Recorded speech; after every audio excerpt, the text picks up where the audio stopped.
রাতের বেলা অনেক বিপদ হতে পারে, চুরি হতে পারে, ডাকাতি হতে পারে, তারপরে আপনার দুষ্ট জিন শয়তান উৎপাত করতে পারে।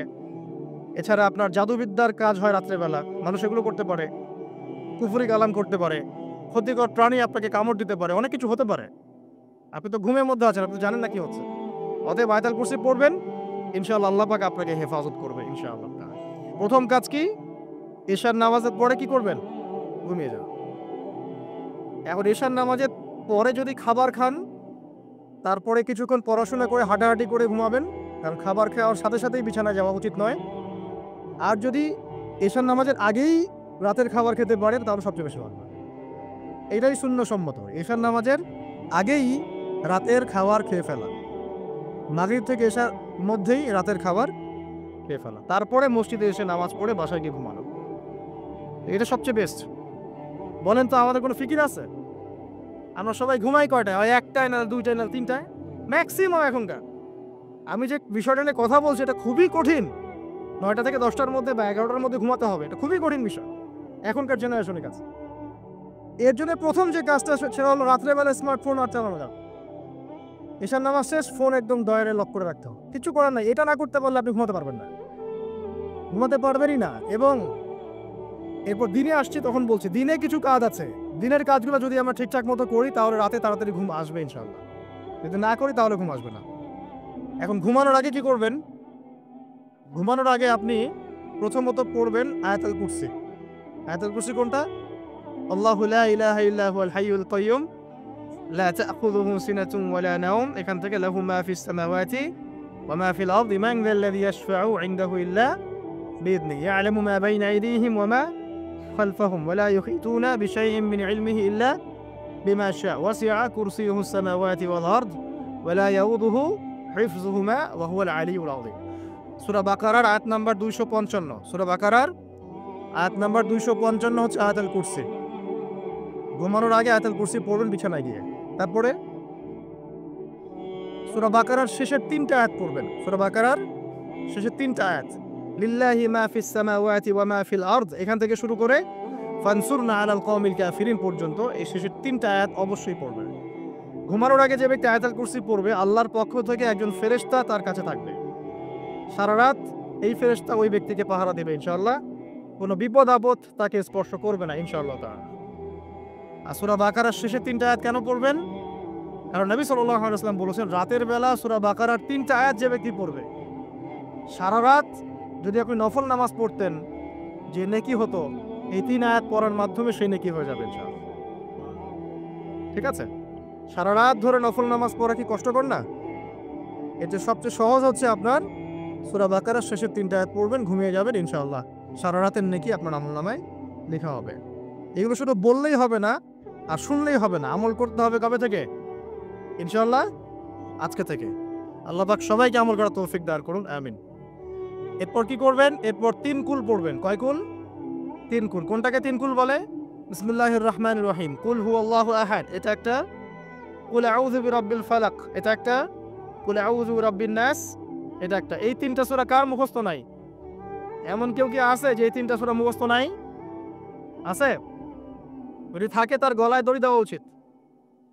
যদি এমন কেউ থেকে থাকে মুসলিম সমাজে যার এই ৩ কুল মুখস্থ নাই, তার গলায় দড়ি দেওয়া উচিত লজ্জায়। আত্মহত্যা করতে উৎসাহিত করছি না। ওই যে পরীক্ষার রেজাল্ট খারাপ হলে আত্মহত্যা করে না, দেখেন না?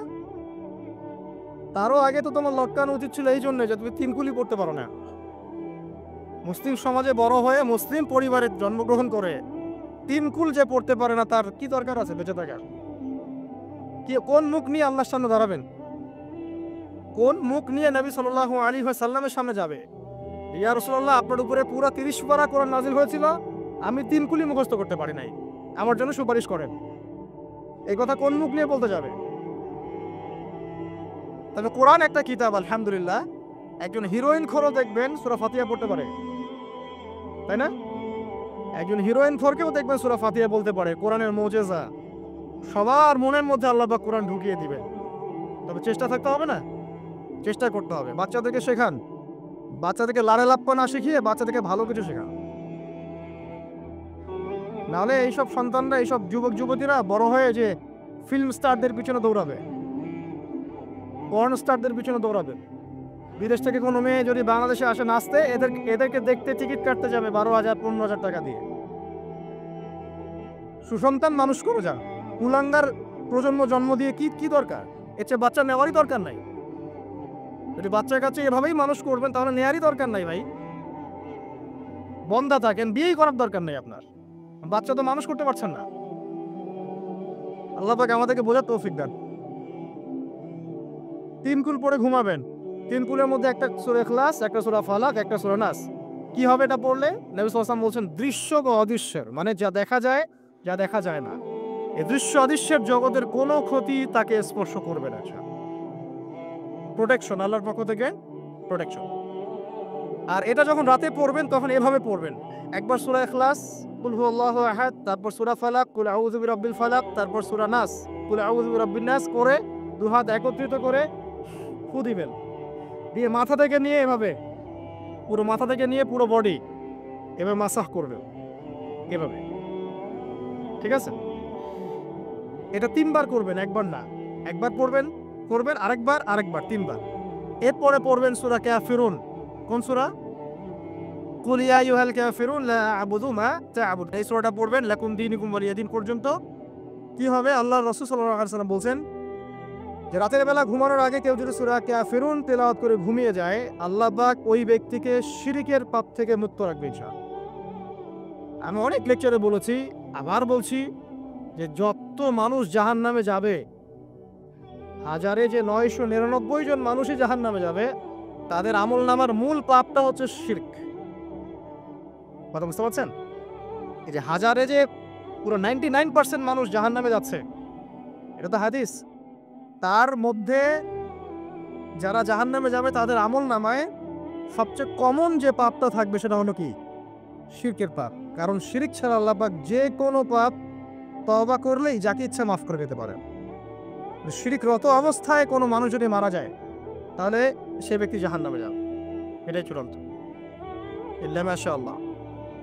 তো সূরা কাফিরুন যদি আপনি তেলাওয়াত করেন, আল্লাহ পাক আপনাকে শিরক থেকে বাঁচাবেন। শিরক সম্পর্কে বিস্তারিত জানার জন্য আপনি পড়েন কিতাবুত তাওহীদ। কোন বই? কিতাবুত তাওহীদ। এই বইটাকে পড়েন, দেখবেন এখানে শিরকের সমস্ত বিষয়গুলো লেখা আছে। কোন কোন কাজ করলে শিরক হয়, কোন কোন কথা বললে শিরক হয়, কি চিন্তা করলে শিরক হয়। মনে রাখেন, এই যুগে সবচেয়ে বেশি যে পাপে মানুষ ডুবে আছে এটা হলো শিরকের পাপ। শুধু শিরক নিয়ে আমি আলাদা লেকচার দিব ইনশাআল্লাহ, কারণ এখন শিরকের আলোচনা শুরু করলে আর প্রোডাক্টিভ মুসলিম আলোচনা করতে পারবো। এটা এত ডিটেলস একটা সাবজেক্ট।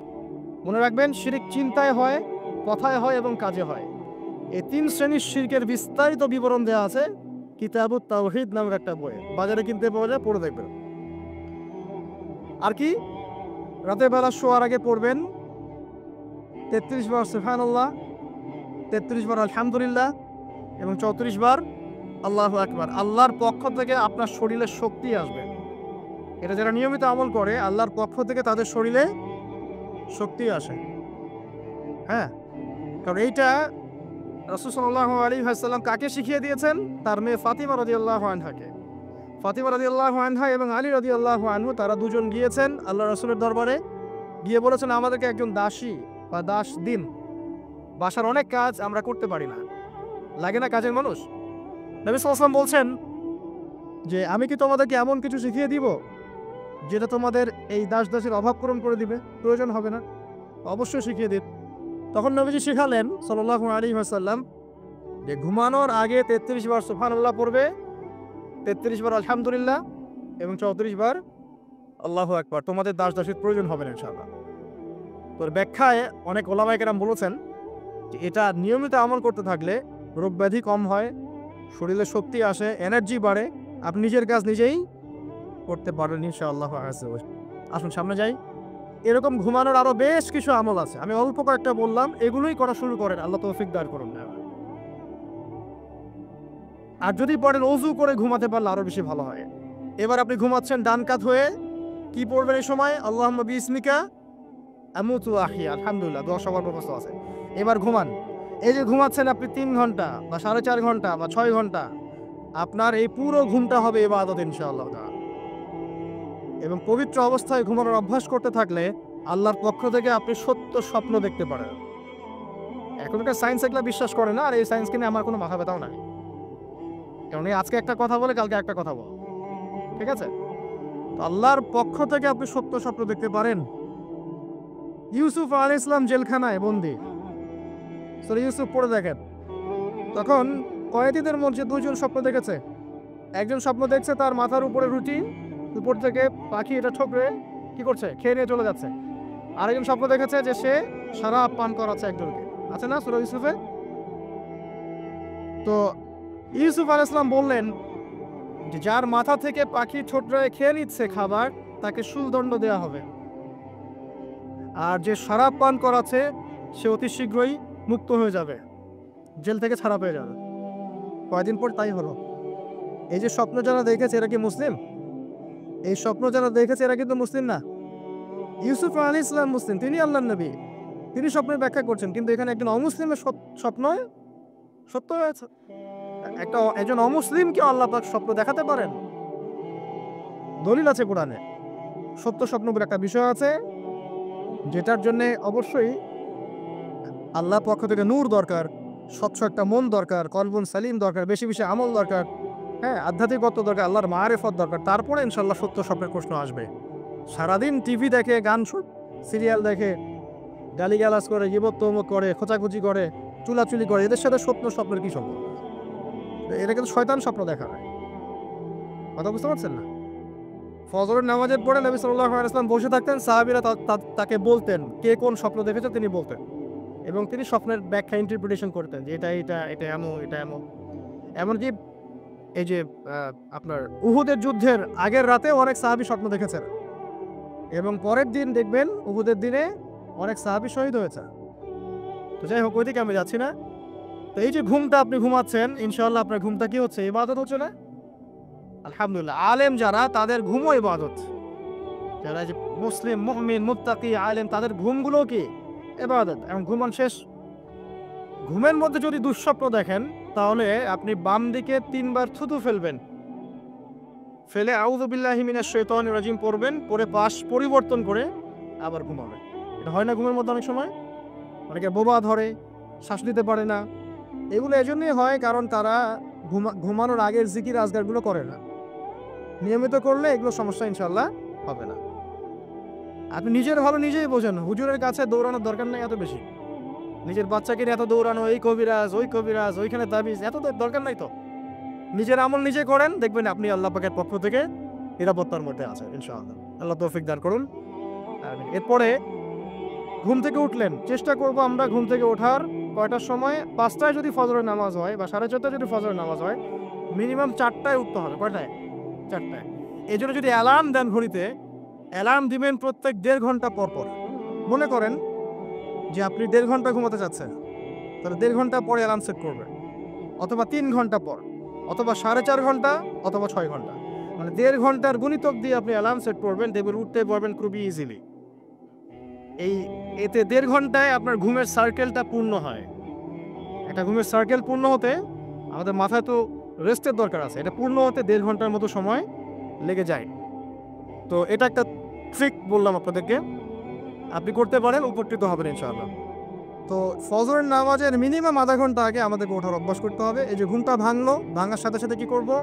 ভাঙার সাথে সাথে আল্লাহর শুকরিয়া, আলহামদুলিল্লাহিল্লাযী আহইয়ানা বা'দা মা আমাতানা ওয়া ইলাইহিন নুশুর। ব্যাস, এই যে ইবাদত হয়ে গেল। এবার আপনি আরেকটা দোয়া পড়বেন, শিখে নেন। আপনি পড়বেন লা ইলাহা ইল্লাল্লাহ ওয়াহদাহু লা শারীকা লাহু লাহুল মুলকু ওয়া লাহুল হামদ ওয়া হুয়া আলা কুল্লি শাইইন কাদির সুবহানাল্লাহ আলহামদুলিল্লাহ ওয়া লা ইলাহা ইল্লাল্লাহ ওয়াল্লাহু আকবার লা হাওলা ওয়া লা কুওয়াতা ইল্লা বিল্লাহ আল্লাহুম্মা ইগফিরলি। এটা পড়ার পরে হাত তুলে দোয়া করেন, যা দোয়া করবেন তাই পাবেন ইনশাআল্লাহ। জানতেন? জানতেন না? তো এই দোয়াটা হচ্ছে দোয়া কবুলের অস্ত্র। ঘুম থেকে ওঠার পর যদি এই দোয়াটা করে দোয়া করেন, ইনশাআল্লাহ দোয়া কবুল হয়ে যাবে ইনশাআল্লাহ। আমাদের জীবনে চাওয়া পাওয়ার কি অভাব আছে? প্রচুর চাওয়া পাওয়া। তো বৈধ চাওয়া পাওয়াগুলোকে পাওয়ার জন্য আল্লাহর সাথে সম্পর্ক করতে হয়, আর আল্লাহ পাকের সাথে সম্পর্কে কিছু ওসিলা, মাধ্যম লাগে। এই দোয়াগুলো হলো মাধ্যম, আমলগুলো হচ্ছে মাধ্যম। তো আল্লাহ পাক যেমনটা বলেছেন, ফাজকুরুনি আযকুরকুম ওয়াশকুরুলি ওয়া লা তাকফুরুন, তোমরা আমাকে স্মরণ করো, আমিও তোমাদেরকে স্মরণ করব। আল্লাহ পাক তো এভাবে বলেছেন, যখন একজন মানুষ মনে মনে আমাকে ডাকে আমিও মনে মনে ওকে স্মরণ করি। মনে করেন আপনি মনে মনে আল্লাহকে বলছেন, আল্লাহ আমি অসুস্থ, আমাকে শিফা দাও, বা আমার রিজিকের টেনশন আছে, আমার রিজিকের টেনশন দূর করে দাও, আল্লাহ আমাকে হেফাজত করো, আল্লাহ আমাকে দিনের জ্ঞান দাও, তোমার আনুগত্য করার তৌফিক দাও। এই যে মনে মনে আপনি আল্লাহকে ডাকছেন, নিঃসন্দেহে ওই মুহূর্তে আল্লাহ পাক আপনাকে স্মরণ হচ্ছে। সাত আসমান ভেদ করে আরশের উপর থেকে আল্লাহ পাক আপনাকে স্মরণ করছেন। আল্লাহ পাক বলছেন, যখন একজন মানুষ জনসমক্ষে আল্লাহকে স্মরণ করে, যেমন আমরা এখন করছি, জনসমক্ষে সবার সামনে আল্লাহর কথা আলোচনা করছি, আল্লাহ পাক বলছেন আমিও তখন এর চেয়ে অনেক উত্তম জনসমাবেশে ওই বান্দাদের কথা স্মরণ করি। আল্লাহ পাক আমাদের কথা স্মরণ করছেন, আমাদের কোনো ফিলিংস আছে? আল্লাহ আমাদের কথা স্মরণ করছেন, ওই যে যুবক ছেলে বসে বসে ফোন টিপছে, কোনো ফিলিংস আছে? মানে মনস্তাত্ত্বিকভাবে অন্তরে যখন নূর থাকে না, পাপ করতে করতে যখন অন্তরটা কলুষিত হয়ে যায়, কোনো ফিলিংস কাজ করে না। খুন করবে, কোনো ফিলিংস নাই। সুদ খাচ্ছে, কোনো ফিলিংস নাই। জেনা করছে ডেইলি, কোনো ফিলিংস নাই। দেখবেন ঘুষ নিচ্ছে, দুর্নীতি করছে, মানুষের সম্পদ আত্মসাৎ করছে, যারা পরিমাণ ফিলিংসও নাই যে আমি একটা পাপ করছি। কখন এরকম হয় জানেন? যখন এক কথা, যখন মানুষ পাপ করতে করতে করতে করতে, এই যে কলব বলে একটা কথা আছে, এই কলবের উপরে কালো কুৎসিত একটা মরিচা পড়ে যায়, তখন আর ফিলিংস কাজ করে না। তো ফিলিংস কাজ করানোর বুদ্ধি কি? দুইটা বুদ্ধি আছে। এক, বেশি বেশি কোরআন তেলাওয়াত করা, তাহলে অন্তরের মরিচা দূর হয়ে যাবে ইনশাআল্লাহ। আর দুই হচ্ছে বেশি বেশি মৃত্যুর কথা স্মরণ করা, তাহলে মনের মধ্যে যে কালিমাগুলো আছে আস্তে আস্তে দূর হবে ইনশাআল্লাহ। মৃত্যুর কথা কে স্মরণ করে এখন? মানুষ তো চলাফেরা করে এমন ভাবে যে কোনোদিন মরবেই না। কে স্মরণ করে? যে টেবিলের তল দিয়ে ঘুষ নিচ্ছে ও স্মরণ করে মৌতের কথা? যে মেয়েটা বোরখা পরে যে ডেটিং করে বেড়াচ্ছে, জেনা করে বেড়াচ্ছে, ও কি মৃত্যুর কথা স্মরণ করে? যে ছেলেটা এখনকার যুব সমাজের বেশিরভাগই মাদকের সাথে সম্পৃক্ত, গার্লফ্রেন্ড বয়ফ্রেন্ড অ্যাফেয়ার্সে আছে, হ্যাঁ, টিকটক প্রজন্ম, আড্ডাবাজি করে সময় কাটায়, গুন্ডামি করে, মাস্তানি করে, এর মধ্যে কোনো ফিকির আছে? একজনকে বড় দায়িত্ব দেওয়া হয়েছে, সবার সম্পদ লুটপাট করে খাচ্ছে, এর মৌতের ফিকির আছে নাকি? এর মধ্যে ফেরাউনি চেতনা এসেছে, আনা রব্বুকুমুল আলা, আমি মহান রব, আমি তোমাদের মহান রব। ওদের মধ্যে ওই চেতনা কাজ করছে যে সূরা মুমিনুনে যেটা বলা আছে যে আমরা এখানেই জন্ম নেই, এখানেই মারা যাই, আমরা পুনরুত্থিত হব না। ইন হিয়া ইল্লা হায়াতুনা দুনিয়া নামুতু ওয়া নাহইয়া ওয়া মা নাহনু বিমাবউসিন। আমরা এই দুনিয়াতেই বাঁচি, দুনিয়াতেই মরি, আমাদের কোনো পুনরুত্থানের কিছু নাই। এদের চেতনা এমন। কে ফিকির করে মৌতের?